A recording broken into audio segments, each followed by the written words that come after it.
हर हर महादेव दोस्तों, आप सभी का मेरे इस YouTube चैनल में हार्दिक स्वागत है। आज आषाढ़ मास की सोमवार के दिन सुनिए सोमवार की व्रत कथा। तो चलिए वीडियो शुरू करते हैं। दोस्तों, अगर आपको हमारी वीडियो अच्छी लगी हो तो लाइक शेयर और सब्सक्राइब करना ना भूलें और कमेंट बॉक्स में हर हर महादेव अवश्य लिखें। तो चलिए वीडियो शुरू करते हैं। सोमवार के दिन भगवान भोलेनाथ की विशेष रूप से पूजा उपासना की जाती है और उनके निमित्त व्रत भी किया जाता है, जिससे कि वो अपने भक्त की सभी मनोकामनाएं पूर्ण करते हैं। ऐसे ही एक सोमवार की व्रत कथा है। तो चलिए प्रारंभ करते हैं। एक बार किसी एक नगर में एक साहूकार रहता था। उसके घर में धन की कोई भी कमी नहीं थी, लेकिन कोई संतान न होने के कारण वह हमेशा ही दुखी रहा करता था। संतान प्राप्ति के लिए वह हर सोमवार को व्रत रखता था और पूरी श्रद्धा के साथ शिव मंदिर जाकर भगवान शिव और माँ पार्वती जी की पूजा उपासना करता था। उसकी भक्ति देखकर एक दिन माँ पार्वती प्रसन्न होकर भगवान शिव से साहूकार की मनोकामना पूर्ण करने का निवेदन करने लगी। पार्वती जी के बार बार आग्रह करने पर भगवान शिव ने कहा कि हे पार्वती, इस संसार में हर प्राणी को उनके कर्मों का फल मिलता है और जिसके भाग्य में जो हो उसे भोगना ही पड़ता है। लेकिन पार्वती जी ने साहूकार की भक्ति देकर उसकी मनोकामना पूर्ण करने की इच्छा व्यक्त की।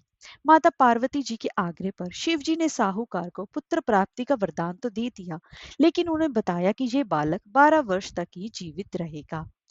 माता पार्वती और भगवान शिव की बातचीत को वह साहूकार सुन रहा था। इसीलिए उसे ना तो इस बात की खुशी थी और ना ही उसे कोई दुख था। वह पहले की भांति ही भगवान शिव की पूजा उपासना करता रहा। कुछ समय के बाद साहूकार की पत्नी ने एक पुत्र को जन्म दिया। जब वह बालक 11 वर्ष का हुआ तो उसे पढ़ने के लिए काशी भेज दिया गया। साहूकार ने पुत्र के मामा को बुलाकर उसे बहुत सारा धन देते हुए कहा कि तुम इस बालक को काशी विद्या प्राप्ति के लिए ले जाओ। तुम लोग रास्ते में यज्ञ कराते जाना और ब्राह्मणों को भोजन दक्षिणा देते हुए जाना। दोनों मामा भांजे इसी तरह यज्ञ कराते और ब्राह्मणों को दान दक्षिणा देते काशी नगरी निकल पड़े। इस दौरान रात में एक नगर पड़ा, जहां नगर की राजा की कन्या का विवाह था। लेकिन जिस राजकुमार से उसका विवाह होने वाला था वह एक आंख से काना था। राजकुमार के पिता ने अपने पुत्र के काना होने की बात को छुपाने के लिए सोचा, क्यों ना उस साहूकार के पुत्र को दूल्हा बनाकर राजकुमारी से विवाह करा दूं। विवाह के बाद इसको धन देकर विदा कर दूंगा और राजकुमारी को अपने नगर ले जाऊंगा। लड़के को दूल्हे के वस्त्र पहनाकर राजकुमारी से विवाह करा दिया गया। साहूकार का पुत्र ईमानदार था। उसे ये बात सही नहीं लगी, इसलिए उसने अवसर पाकर राजकुमारी के दुपट्टे पर लिख दिया, तुम्हारा विवाह तो मेरे साथ हुआ है, लेकिन जिस राजकुमार के संग तुम्हें भेजा जाएगा वह एक आंख से काना है। मैं तो काशी पढ़ने जा रहा हूँ। जब राजकुमारी ने चुन्नी पर लिखी हुई ये बातें पढ़ी तो उसने अपने माता पिता को ये बात बताई। राजा ने अपनी पुत्री को विदा नहीं किया, फिर बारात वापिस चली गई।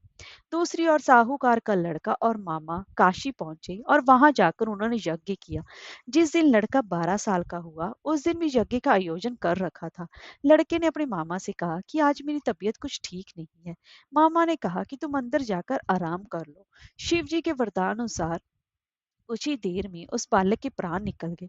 मृत भांजे को देखकर उसके मामा ने विलाप करना शुरू कर दिया। संयोगवश उसी समय शिव और माँ पार्वती जी उधर से जा रहे थे। पार्वती माता ने भोलेनाथ से कहा कि स्वे स्वामी, मुझे इसके रोने के स्वर सहन नहीं हो रहे हैं। आप इस व्यक्ति के कष्ट को अवश्य ही दूर करें। जब शिव जी मृत बालक के समीप गए तो वे बोले कि ये उसी साहूकार का पुत्र है जिसे मैंने 12 वर्ष की आयु का वरदान दिया था। अब इसकी आयु पूरी हो चुकी है, लेकिन मातृभाव से विभोर माता पार्वती ने कहा कि हे महादेव, आप इस बालक को और आयु देने की कृपा करें, अन्यथा इसके वियोग में इसके माता पिता भी तड़प तड़प कर मर जाएंगे। माता पार्वती जी के पुण्य आग्रह पर भगवान शिव ने उस लड़के को जीवित होने का वरदान दिया। शिव जी की कृपा से वह लड़का जीवित हो गया। शिक्षा पूरी करके लड़का मामा के साथ अपने नगर की ओर वापस चल दिया। दोनों चलते हुए उसी नगर में पहुंचे जहां उसका विवाह हुआ था। उस नगर में भी उन्होंने यज्ञ का आयोजन किया। उस लड़के के ससुर ने उसे पहचान लिया और महल में ले जाकर उसकी खातिरदारी की और अपनी पुत्री को विदा किया। इधर साहूकार और उसकी पत्नी भूखे प्यासे रहकर अपने बेटे की प्रतीक्षा कर रहे थे। उन्होंने प्रण कर रखा था कि यदि उन्हें अपने बेटे की मृत्यु का समाचार मिला तो वह भी प्राण त्याग देंगे, परंतु अपने बेटे के जीवित होने का समाचार पाकर वह बेहद ही प्रसन्न हुए। उसी रात भगवान शिव ने साहूकार के स्वप्न में आकर कहा कि हे श्रेष्ठी, मैंने तेरे सोमवार की व्रत करने और व्रत कथा सुनने से प्रसन्न होकर तेरे पुत्र को लंबी आयु प्रदान की है। इसी प्रकार जो कोई भी सोमवार का व्रत करता है या कथा सुनकर पढ़ता है, उसके सभी दुख दूर होते हैं और मनोकामनाएं भी पूर्ण होती हैं। हर हर महादेव।